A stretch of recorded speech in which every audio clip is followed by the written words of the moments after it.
We have a couple more panelists, or is it just Claude and Jennifer? Anyone else on the panel today? It's good couple people to be here. It's okay. You guys join me to sit in. That's cool. It's all good. Have a minute.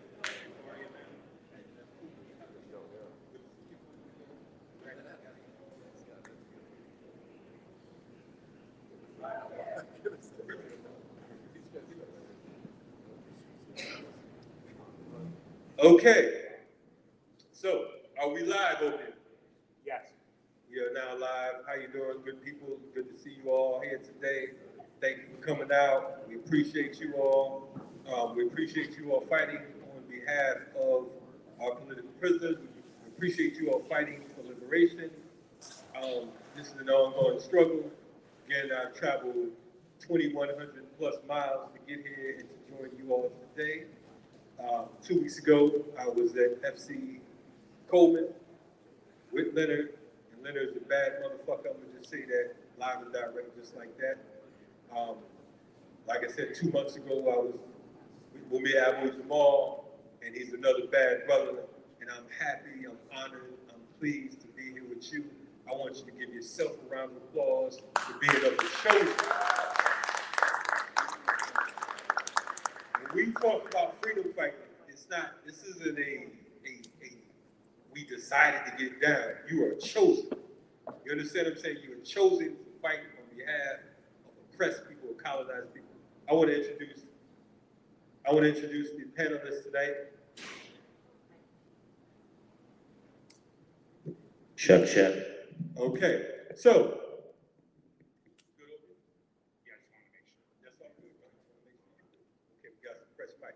Okay, so tonight we have a number of different good people here today. We have over here this good brother right here from the Black Panther Alumni Legacy Network. He's been putting in work for years. This is the first time we're meeting right now on stage. I don't have a bio for him, but that doesn't matter. His work speaks for itself. I want to introduce you to our brother Satura Ned. Give Satura Ned a round of applause, please. Good brother right here. I've had him on our show a few months ago. Him and Mark Kleinman talking about Michelle McGee. He's been putting in work for quite a long time. He was a political prisoner himself in the 90s, is that correct? That's about 30-something years ago for you all who are mathematicians, nerds. He's been putting in serious work. Freedom Archives.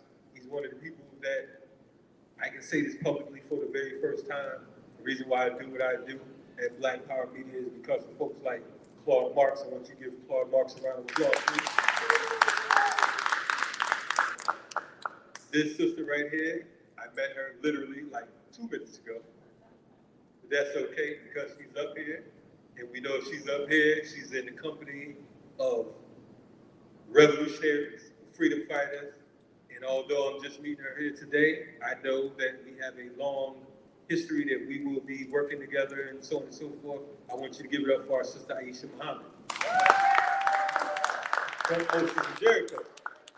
Oh, excuse me. Paulette, shout out to my sister Paulette over here. We were separated at birth. She's a few years older, a few minutes older. This is cousin. She just told me that you are from Jericho, so shout out to Aisha Muhammad. We know the work Jericho. This sister right here, sometimes she's quiet, but her work speaks for itself. She is a lead attorney for Leonard Peltier. He's been working fiercely, tirelessly, and other people taking credit while we've seen the work that she's done. I want you all to give it up for our good sister, Jennifer Jones. Hey.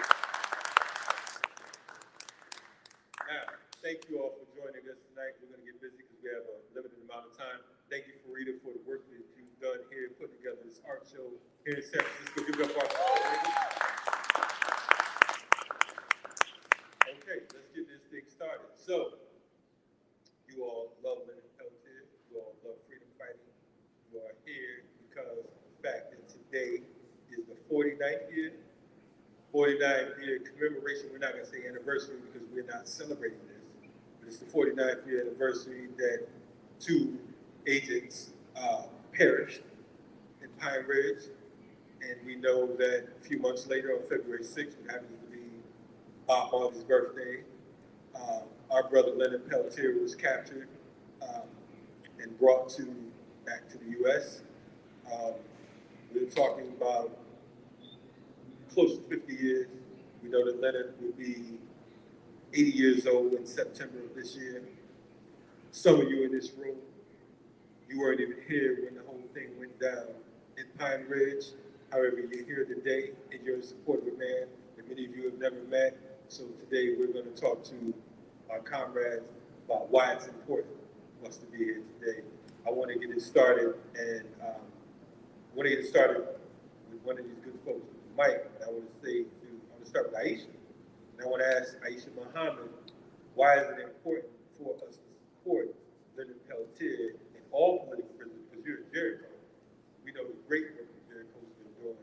So I want to ask you, in front of our audience, why is it important to support Leonard Peltier? Okay, so I am with the National Jericho Movement, Oakland Jericho, and also the Black Panther Party Alumni Network, Legacy and Alumni Network, and also Resistance of Black.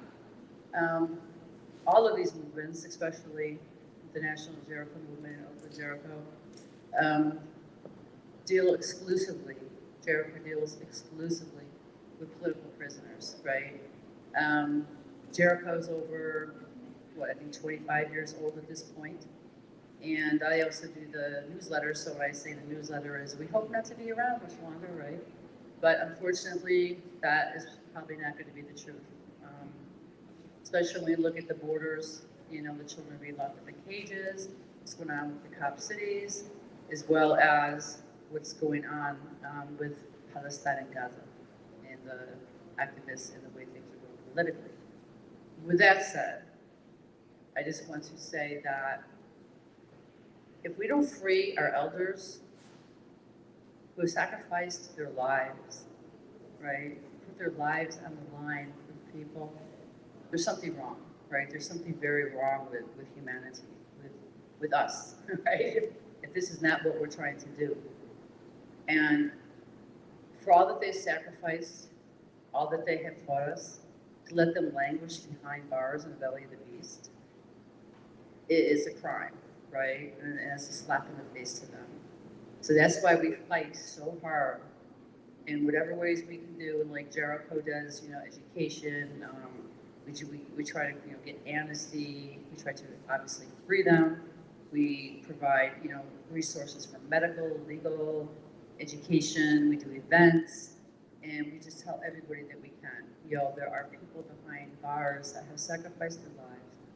A lot of them have been locked up in their late teens, early 20s, now in their 60s and 70s, right? So we have been blessed to see some of our political prisoners come home, right? But the other ones, we want to bring them all home. And on this occasion and moving forward until the verdict comes out about Leonard, I just want to encourage everybody to pray, to burn sage, to do whatever you do, send good energy to him and to whoever makes the decisions on whether or not he will come home. Leonard has to come home. And we have to claim that he is going to come home at this decision, right? Because really, I mean, what is the alternative for him? How old is he? Almost 80? He suffered so much and been so patient for so long.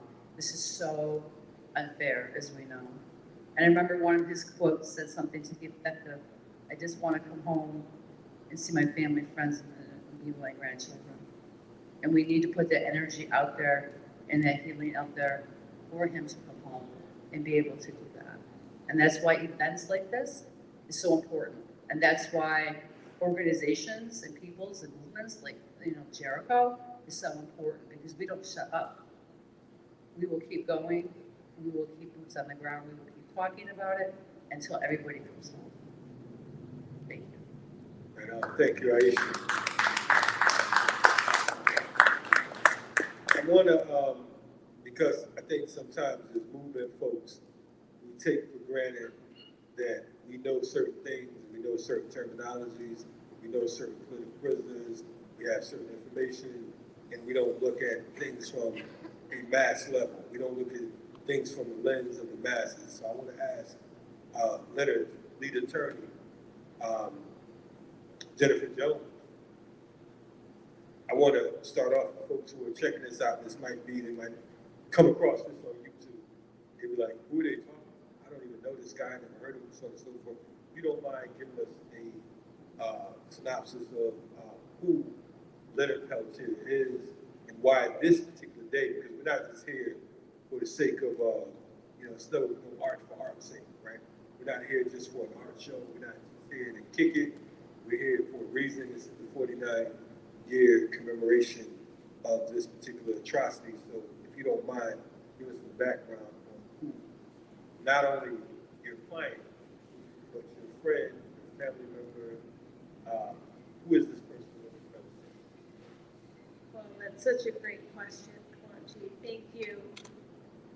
Leonard Peltier is an indigenous Lakota American Indian movement, or what is called AIM for short, activist who has been incarcerated for nearly 50 years.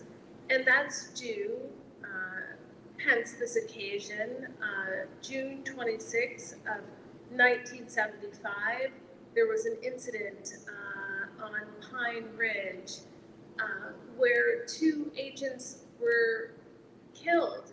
They perished, and Leonard has been wrongfully accused, extradited, and then convicted of the murders of these agents.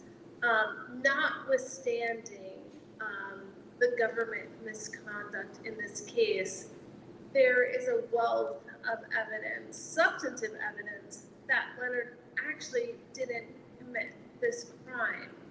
But what we are dealing with today is because Leonard's two co-defendants were exonerated and then Leonard later extradited to the United States, there were a series of legal procedural methods, both international and domestic, which caused some defects and also misconduct, which led to Leonard's conviction, which now the prosecutor, the judges' clerks have said were all wrongful and that they had no evidence that Leonard committed this crime.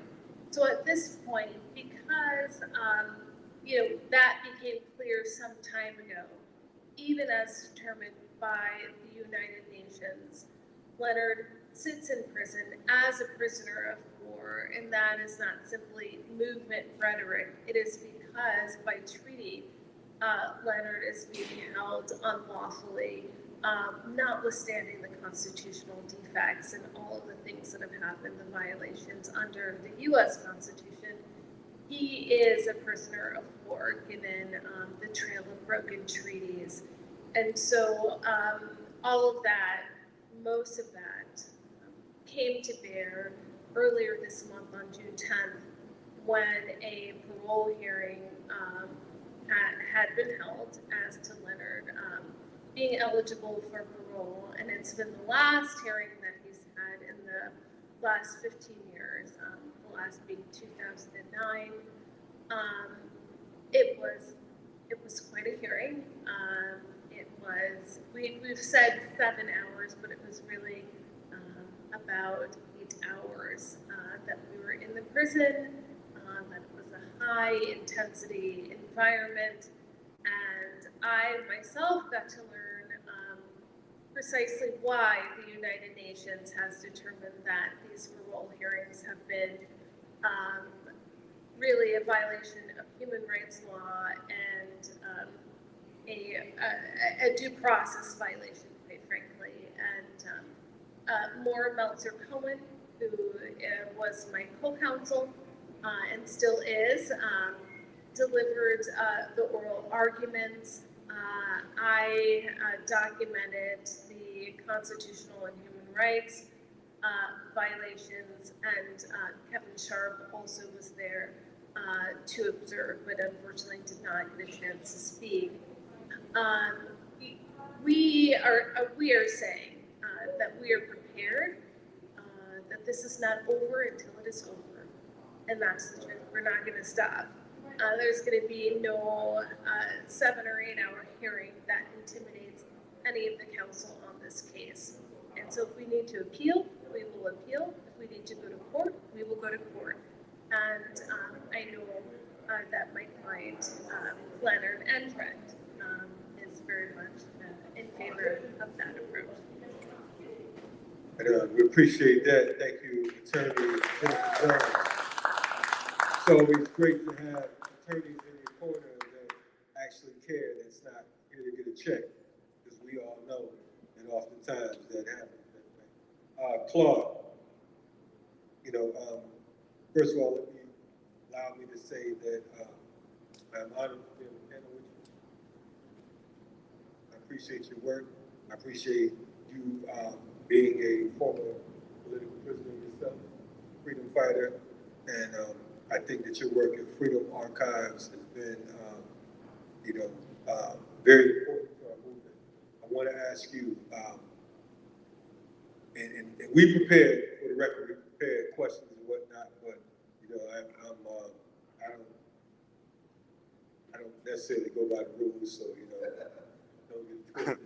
But I want to say, I want to ask you, Claude, why would Leonard be considered a political prisoner?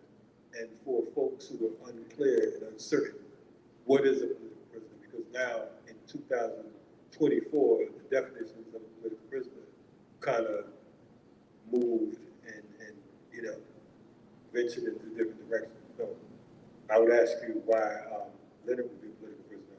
What is a political prisoner, and why we should support Leonard Peltier?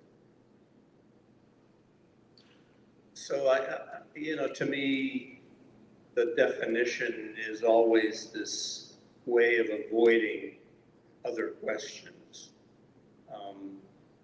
Some people choose to engage in activities that might be defense of land. In Leonard's case, clearly there was a firefight and people were involved in defending the land. I visited Pine Ridge shortly after all of that happened as a journalist. And I was in my early 20s. And I was, first of all, the Black Hills were amazing. That whole part of the country. It's easy to understand why you would fight to get that land back. And the conflict in the wake of the occupation of Wounded Knee was a very militant struggle. It was supported by the Chicano-Mexicano struggle in Colorado, where they were flying in medical supplies and weapons to help defend Wounded Knee.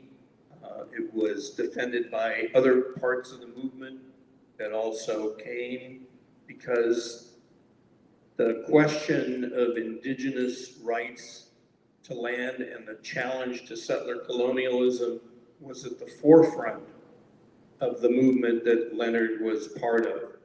And he was one of many people who engaged in that struggle.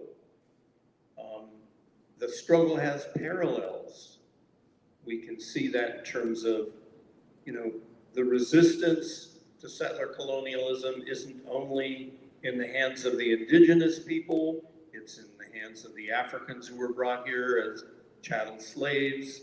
It was, the resistance has to do with not acknowledging the legitimacy of the border with Mexico in the case of folks who identify as Chicano or Mexicano, who were occupied by the United States, the settler colony that also continues to colonize Puerto Rico, Guam, Hawaii, etc. So when you're defending yourself, when you're fighting for land back, you come into conflict with this state, the settler colonial state. It's not always by choice, but often it is. And when people make that choice, the risk is execution, the risk is imprisonment. It's not going to be fair. That's the problem. The contradiction is, you know, as much as we want to hold up international law as some kind of way to mitigate between the settler colony and the colonized, we're being naive if we really place our faith in that process. And the inevitable result is that people fall who choose to engage in activities that are outside the limits of legality, because that's really the only way you can challenge settler colonialism. We're seeing that unmasked in Gaza. We're seeing that in terms of the complicity of the United States government with the genocidal Zionist government in Israel. So things can become clearer even though there's a level of violence that is, you know, it's beyond what I would have imagined. And I've lived through a fair number of things. And yet, here we see an unmasking of this. And to get back to political imprisonment, it's a healthy byproduct of resistance that political prisoners exist. But I want to add a caveat, which is a lot of people who are in prison, not because of their consciousness, become conscious and become politicized and can also wear that mantle of political prisoner because of the choices that they start to make as they understand the nature of the state and the system and the structure that is the cause of oppression. And so, in a way, I fight for the wiggle room around defining political imprisonment. In my case, I was politicized beforehand. I made choices. I was part of an armed clandestine movement. That's what we did. But there were people who were just as committed as I that I met in prison who maybe all they were doing was part of the economy in the community. And yet their consciousness means that they're at a point in life where they can make similar decisions. And so I don't believe everybody in prison is a political prisoner, but I think everybody in prison has the potential to be a political prisoner, to be part of the resistance to settler colonialism. And so that's, I guess that's my answer. You couldn't have said it better. Definitely give it up to Claude Marks. You know, Claude, while I'm listening to your answer, I'm so glad that I raised that question with you. One of my OGs, one of my elders out here in the Bay was a brother by the name of Shaka Thinnin. Anybody know Shaka Thinnin out here? Shaka Thinnin was the chairman of the Black August Organizing Committee, the original Black August Organizing Committee, who appointed me the East Coast chair for the Black August Organizing Committee. In 2009, we formed the United Front between my organization, the FTP movement, and the Black August Organizing Committee. I started working with Shaka Thinnin 20 years ago. The first time I spoke out in the Bay was at Berkeley in 2004. And Shaka Thinnin became an ancestor, but it was him and folks like Kabasi out in LA, who gave me a broader perspective on political prisoners. So when I hear you talk about political prisoners, I think of folks like W.L. Nolan. I think of folks like William Christmas. I think of folks like George Jackson. I think of folks like Malcolm X, who didn't go into the particular gulags as political prisoners, but they were politicized. And they became some of our greatest brothers and sisters to do the things that being done right now. So we say salute to them, salute to applaud for expanding because of the fact that we know that unfortunately organizations define political prisoners when you feel opposed to what's real. Thank you for that. Brother Ned. Yes. Honored to be in your presence. Look here, man. You cooler than peppermint. I see how you sit. I gotta step my game up so I can be like Brother Ned. You know what I mean? But I'm looking, and one of the things, like I said, when I visited Leonard, one of the things he said to me was that he needed more support from the Black community. You know what I mean? And I said, man, we love you, Black community. You know what I mean? Like, in my mind, I'm like, you tripping, you Leonard Peltier, what's wrong with you? Smoking some of that pill, what's happening? You know, what's there? You know, of course we support you. But to see you here is important because the thing is, you know, a lot of folks set trip. They get caught up in, well, this brother's Puerto Rican, or this sister's that, and that is this. We are against oppression, is that right? Audience, we cool? We against oppression? We're not tripping over complexion because I live in Atlanta where the slaves run the plantations. You know what I mean? So we won't get twisted. We don't think that because you're Black, you're right exact. And we don't think that because you're white, that you ain't all right. We judge you based on your movement and your actions, and not just, you know, how you look. You understand what I'm saying? But I want to ask you, good brother, and we appreciate your work as colonizers, we appreciate your service. But I want to ask you, why is it important for Africans, I know that's a strong word, everybody don't want to be African. You know, they don't want to be Black. Indeed. So it's confusing. But I want to ask you, like, why is it important for the viewers who are checking this out? Why is it important for African people to support folks like Leonard Peltier? First of all, again, thank you for inviting us here, the network. I joined the party from 1968 till it was officially dissolved in 1982, 14 of the 16 years of its existence. But I want to start off to answer that question. There was a huge presence. Initially, this is the 55th anniversary of the birth of the original Rainbow Coalition. And the original Rainbow Coalition was, I don't care what your life is, as long as you're happy, you need land, bread, housing, education, clothing, justice, and peace. So when Bobby and Huey organized at Merritt, then the Third World Student Alliance began. And there was a term, brown power, red power, black power, and the foreign students who came in. So the movement of support began at that time. And there wasn't any differentiation between where you came from. We understood the ideology of whether you were human or you're inhuman. Are you here to support the people and support each and every person who has a need? So that's what everybody began to follow, the 10-point platforming program.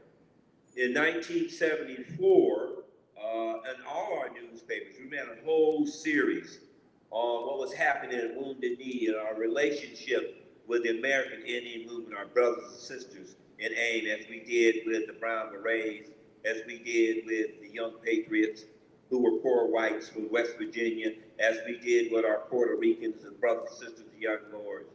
And the list goes on here and across the world. So the support, the issue for all of us right now is truly this. How do we inform our communities and tie the knot? And I totally agree with what you said. We have a whole new generation. And I know Leonard would have something to say about it, just like my comrade Wesley Cook, who you guys know as Momia, would say about the same concept. The new generation of what we call victims of the politics of America who in prison become political prisoners. So the educational aspect of informing young people, which we are doing, about why it is important to know these persons and people who are still incarcerated. Let me say this about Leonard. I'm going to use my own personal situation. In my tenure in the party, I worked on every aspect you can imagine. You know, and even being part of the lump in the singing group, working on the campaigns, the school, you name it.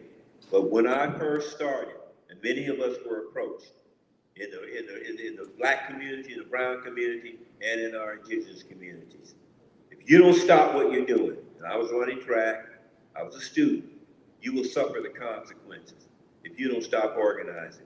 They identified Leonard as a leader, as one who was dedicated. No matter what you throw at me, I'm not gonna change the course. We faced that many times. So this is one of the reasons why. And I remember there was a year and a half ago, there was a reporter on talking about, you know, how reporters are afraid to tell the truth. They're afraid to talk about political prisoners. And why they won't release Mobile and Leonard is because of what they know and understand and their unwavering thought and feel for organizing community and inspiration. We're fortunate to be here. So we ask ourselves, we're here, what is our duty, what we're supposed to do? Well, we're here not by accident and coincidence. We are here to carry on that work and tell that story. I was fortunate enough to be on the scene, to work with various individuals in all these movements.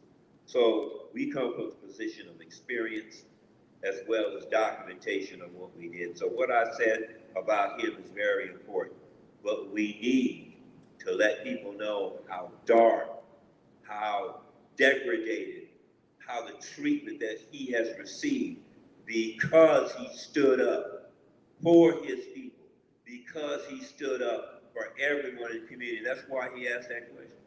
Because in what he was doing, he stood up for the black community. So it's time for us to bring that knowledge back and do the same thing. I think Brother Ned needs to have like a mega church or something. He just dropped it like it was hot real quick. I wasn't ready for that. Thank you, Brother Ned. Brother Ned, I was about to get the collection plate out. You know what I mean? Start out with $100 on behalf of Leonard. You know, we had a flashback. That's right. I live in the South. Thank you, Brother Ned. You mentioned a few different things. I want to acknowledge a few people. You mentioned our brother, quote unquote, formerly known as Wesley Cook, Umir Abu Jamal. I want to acknowledge my brother, Dr. Alvarez, who's in the audience tonight, who is one of Umir's medical doctors. I want to acknowledge my sister, Paulette, who is a mentor from afar, who I haven't said that to her, but I want to say her work has been incredible.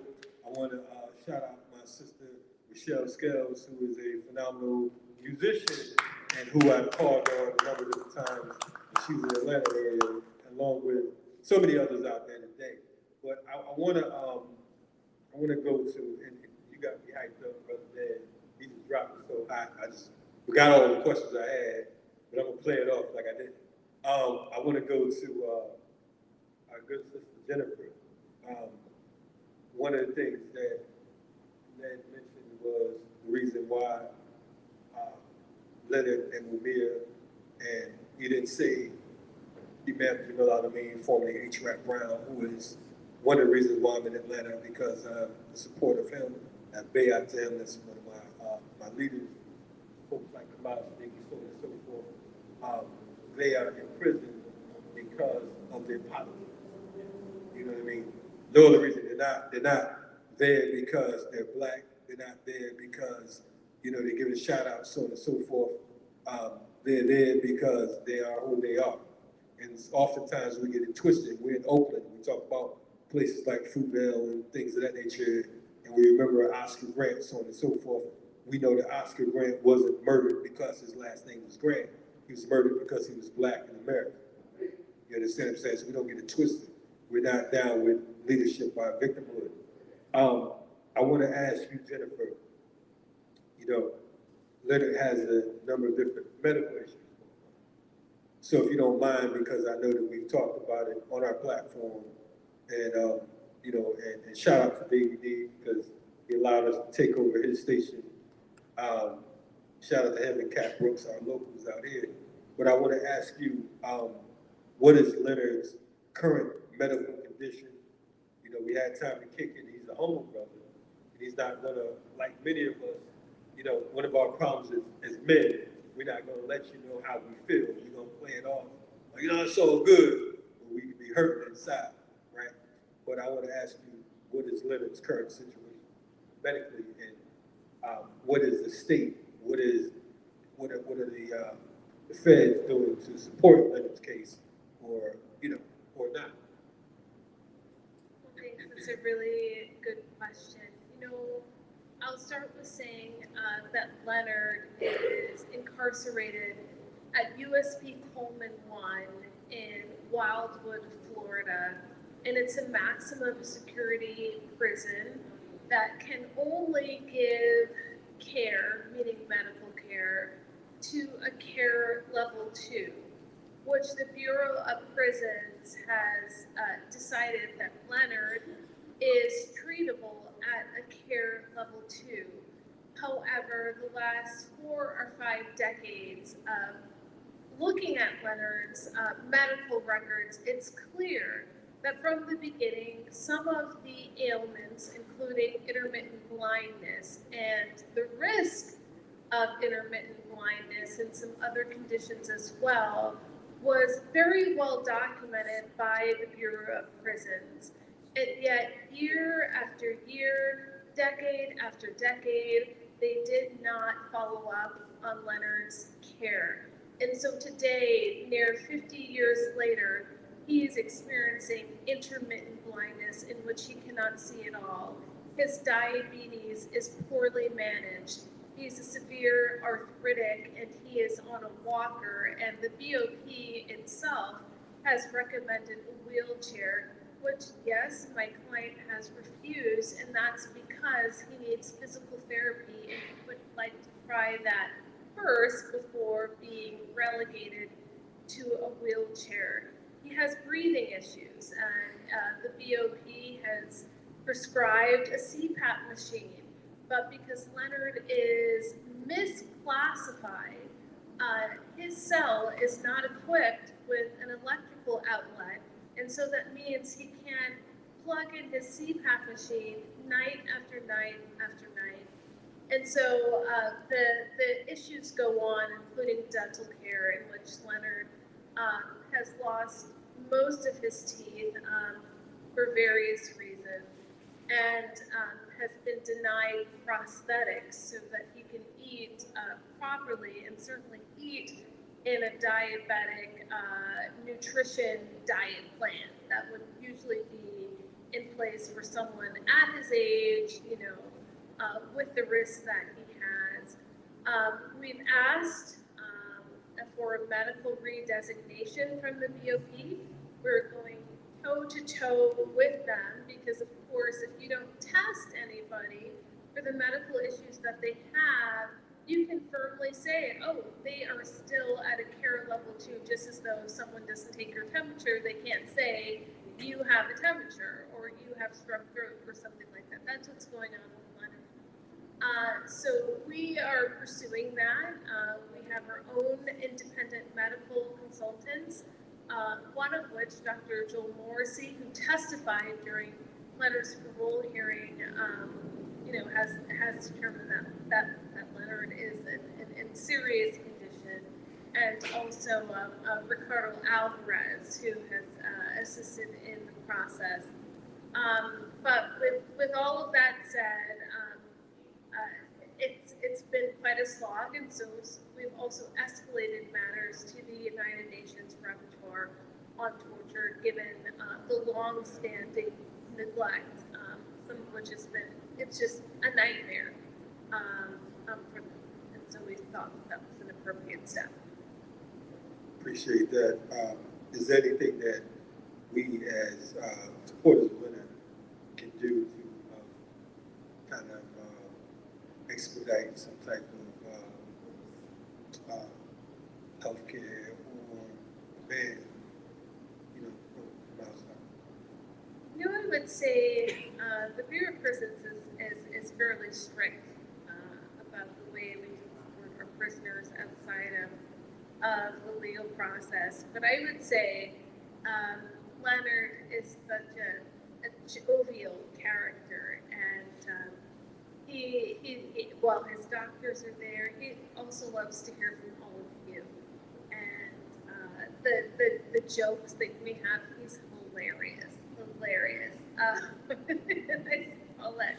But to send him some, something of good cheer and humor and pretty large font, I would say 20 or above, black and white, so that he can read what it is that you have to say. He may not be able to get to every last word, but he will have something to say.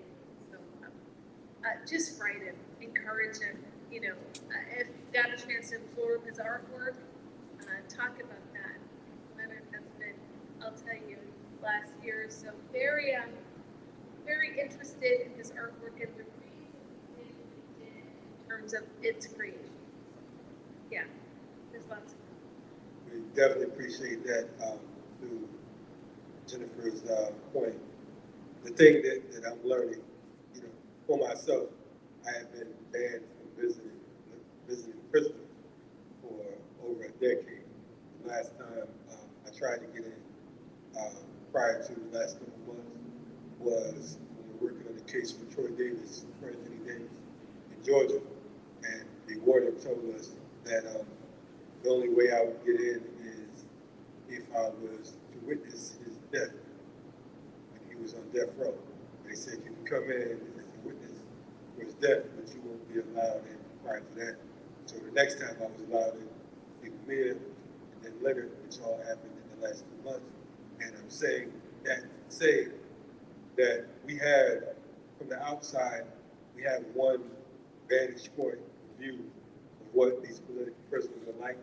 When you think of Munir, you think of Leonard, you have the PR side of things. But sit down, hear them talk their shit. You know what I mean? It's a privilege, it's an honor, because you get to see the human side of these brothers and sisters. So I give thanks to all of the fighters for helping us to make that happen. We only have about 10 minutes. I want to kind of give the rest of them play. Aisha Muhammad, that's a gangster name. Most people know that thing. She just went straight to it. She was like, wife and prophet. I want to ask you, for Jericho, what are some things that you can do to support not only Leonard, but political prisoners as a whole? Okay, just want to say, and I should have said this earlier, I'm really honored, deeply honored to be here, humbled and honored, and I appreciate everybody here, everybody who was here, as well as the performers and the speakers. And, okay, sorry. Okay, so to get to the question, what can people do for Leonard and for other political prisoners? And it goes back to what I started saying, was like all power to the people, because without the power of the people, our political prisoners are lost, right? Write them. Let them get to know you. Get to know them. Read about them online. I mean, you can go to the nationaljerichomovement.com and learn about them. You can go to their website. Some of them have websites that are separate if they have a defense committee. Just get to know them. Write them. And like Jennifer was saying, find out what they're interested in. Ask them questions about it. Give them that spark, right? Give them that fire that'll keep them going. Granted, they have the fire that keeps them going. That's why they're, still in prison. That's why they're still trying to silence them. That's why they're not letting them out. However, when we write them and we say, oh yeah, I read that poetry that you did, it was fantastic. Can you talk to me a little bit more about it? Tell me what it was about. I really liked it. Or publish it, or offer to publish it for them somewhere, right? Or comment, like again, like on Leonard's artwork, what inspired you about it? Do things like that, right? Get to know. Tell other people. Talk to your family, talk to your friends, talk to your colleagues, talk to your church members or wherever you go to worship. Talk to people in college, in school, wherever you go. Talk about political prisoners, especially if there's a couple that are close to your heart and you're in contact with and you know inside and out. Talk to them about them. Make people aware that there are political prisoners in the United States. And lastly, it goes back to the medical, right? Our political prisoners are going through a very slow genocide. It's a medical genocide, right? So many of our people, when they're released, they're just like so sick, and physicians on the outside who see them are shocked at the conditions that they're in, okay? If possible, find out about their medical conditions. Do they need, some intervention if possible, depending on, of course, where they are, and see what you can do to help, medically as well, reaching out to family, advocating, writing, and etc. Commissary, thank you, Paulette. And send commissary. They always need things. They could always use money, food packages, and believe me, they truly, truly do appreciate it. All right, thank you. Power to the people. Claude, the legendary Claude Parker. Che Guevara said the role of the propagandist is just as important as the role of the guerrilla. I want to ask you, coming from Freedom Archives, which I've learned a lesson or two from, I want to ask you, why is it important for us to have our own propaganda and how that impacts political prisoners and our liberation movement as a whole? Why people support it? So I was very fortunate at the age of 18 to be part of the Third World Strike at Cal Berkeley and not go to class and walk down to the educational radio station and ask them why they weren't covering Cal, but they were covering San Francisco State. And that was transformative because I found myself covering the Berkeley beat. And the Berkeley beat included a lot of stuff. The Third World Strike at Cal had a huge level of participation by the Black community generally in the Panthers. It gave me opportunities to experience stuff in the street as a reporter in a way where I wouldn't necessarily distinguish myself from the movement that I was covering, but really saw myself as a vehicle so that when repression was hitting and people were put on trial, one very amazing memory, Herman Bell, who was in the Black Panther Party and part of the Black Liberation Army, was busted with other people in New Orleans in 1973.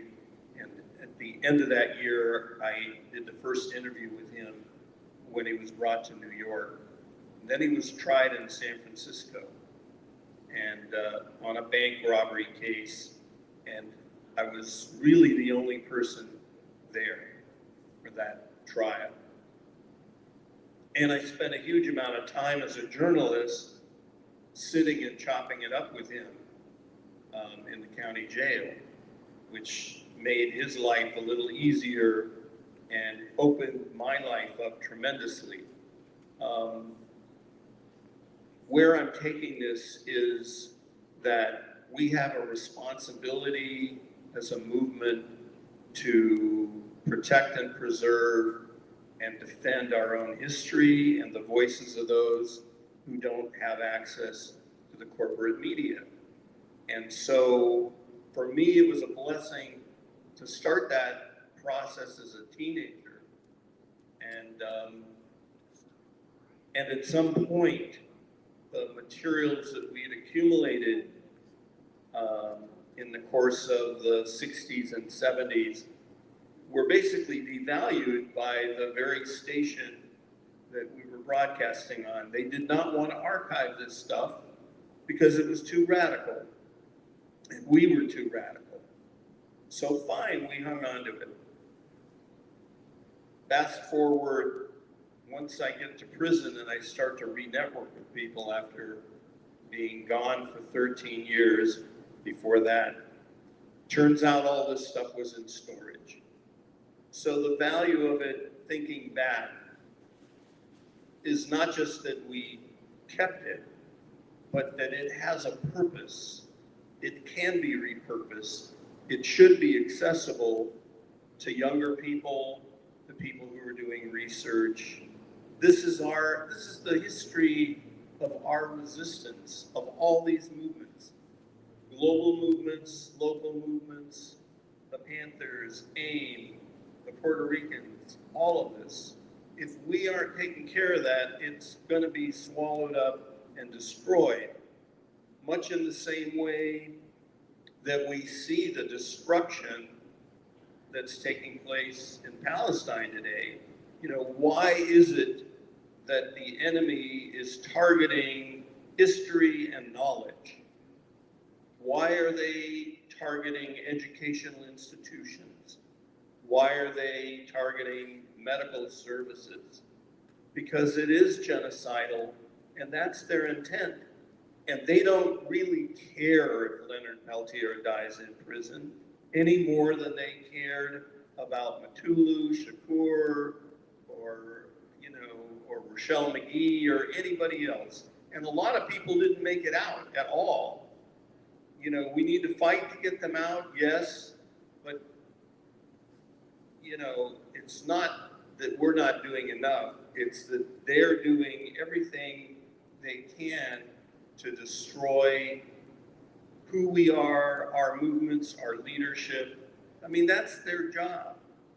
We shouldn't be shocked at that. We shouldn't be shocked that they're not following the rules. The rules are of their making to start with, and the intent of the rules is to magnify and maintain the repression that exists because they actually feel threatened by the movements when they become stronger. And so one of the things in one of the interviews I did, I think with Kathleen Cleaver, about the history of COINTELPRO and the Black Panther Party, she made it very clear. She says, they weren't just after the organization, they were after the potential of the organization. And that's why that brutality was what it was. That's why there were death squads in Wounded Knee. That's why there were death squads in Chicago, Los Angeles, Oakland. That's why the state is willing to undertake brutal, violent measures to stay in power. And we shouldn't be surprised at that. We're on the opposite side of that, hopefully. And that means something. It means something to them. They take us seriously. Sometimes we don't take ourselves seriously enough to understand that when we get even a little bit cheeky, they're going to take note. So what we're doing today is part of that resistance. And yes, of course we want Leonard out. We want Mamiya out. We want Jamil Al-Amin out. There's a whole lot of people we want out. We want Kevin Cooper out. He's on death row in California. He's a conscious brother. He wasn't that when he started, but here he is. He's doing paintings about Palestine and talking about organizing because he's become an anti-imperialist on death row, So that's who's in there. It's our family, our community. We need to take our role seriously as, Aisha ran down all this stuff about what we can be doing. If it's your family, you're gonna do it. And we need to embrace that, whether we know people to begin with or not. Because the purpose of putting them in there in the first place is to destroy community and family.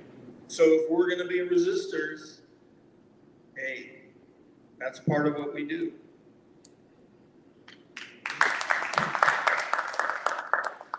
Thank you, Claude, and I appreciate you raising the name Herman Bell. I organized with his son Kamel over 20 years ago before his father was released. So I definitely I appreciate you pointing it out. We have to close. I want to close with our good brother Ned, because Ned looked like he got some knuckle games. So I don't want Ned to be running up on me when I'm coming about the building, because I didn't ask him the final question. My boss over there, Opium, shout out to Opium over there, working the boards for me. We drafted Opium for Black Power Movement. Shout out to Farida in the back, like, you know you came late.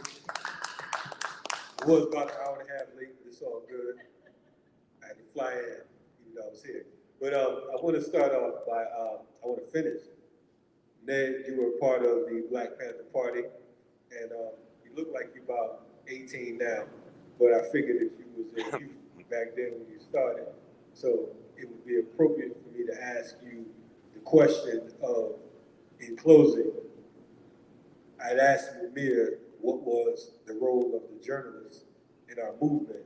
So I want to ask you what you would say to the youth today, what their role should be as far as our liberation movement struggle.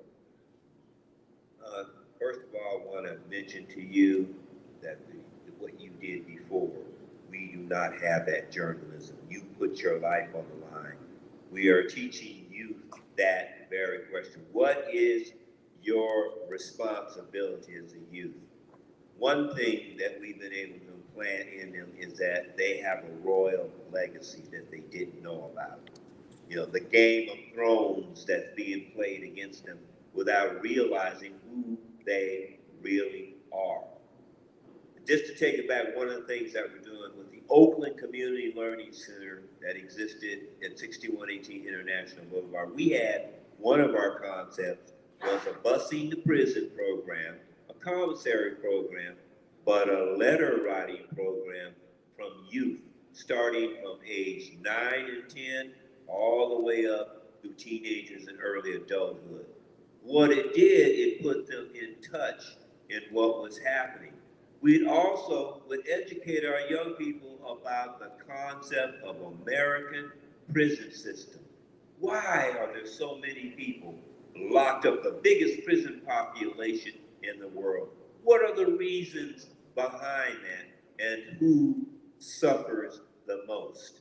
So we tell people, children, the responsibility today is to understand what America is about, and that you today are the new prisoners, are the new workforce to work in the fields and in factories and pay you nothing, and have you there just like you were in chattel slavery for 30, 40 years.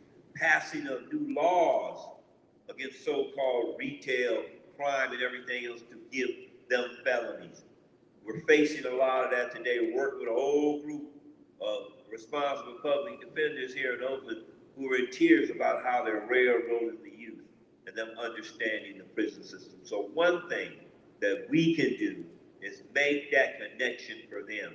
And the Black community being involved, they're railroading our babies and our young people like crazy. So the Black community and brown community has no choice but to be totally involved, because they're children of the next generation of George Jacksons and beyond, who spend the rest of their time in prison. So this is what we teach them. We're teaching you the playbook of America, the traps of getting you to become another victim of the politics of America, becoming a political prisoner. So that is our charge today. And when we say each one reach one, each one teach one, you don't have to be talking to 1,000 people. If you talk to one and inform them what is happening, they will spread that word. So that is our charge today, because the parents, the mothers, it's just like they're being shot down and murdered in the streets, they're being railroaded through the prison. So that is our connection, to tell them the story of political prisoners and what is happening to Leonard Peltier and others. Ladies and gentlemen, we'd like to thank you for joining us tonight. I want you to give a strong round of applause for the true men. Give a strong round of applause to Claude Marks, Aisha Muhammad, Jennifer Jones, and Kalanji Changa, for my folks who are checking us out on Black Power Media. We appreciate your support. For the audience, for Farida for an excellent job. We need folks to buy some of these paintings. There's some paintings, some original paintings by Leonard Peltier, and you can purchase those paintings at freeleonardpeltiernow.org. Is that right? Yeah. Okay. Cool. Or you can get it tonight from Paulette. She hustling them out of the trunk. She got a walker. She'll be hustling them out of a backpack. You get them joints right there. Paulette. Thank you, Opium. Thank you all. Aisha got one more thing to say. She said she got the weed in the backpack. I'm sorry. All right, assalamu alaikum. I just want to state that I don't know how many people know Spirit of Mandela Coalition brought the United States up on charges of genocide in October 2021 and was found guilty on 5 accounts of genocide against Black, Brown, and Indigenous people, mass incarceration / political prisoners being one. Please do check out the website, spiritofmandela.org, and also the People's Senate if you want to get involved in coalition and movement work around these 5 charges of genocide, which include our political prisoners. And thank you. On that note, shout out to Jalil Mutakeen, former political prisoner, along with our brother Jihad, you know what I mean, for leading the charge of Spirit of Mandela. Long live Sekou Odinga, one of our wonderful freedom fighters. Shout out to my brother Naruba Ben Wahad, who's in Africa right now, who turns 80 on this Sunday. You know what I mean? So, what's the call? Free 'em all. What's the call? I am. Hold on now. I am. Peltier. Okay, at this time I'm about to stage dive. Opium's about to end the live stream. Is it ended already? Opium higher than me. That's why his name's Opium. And till next time, we out of here. Black Power Media.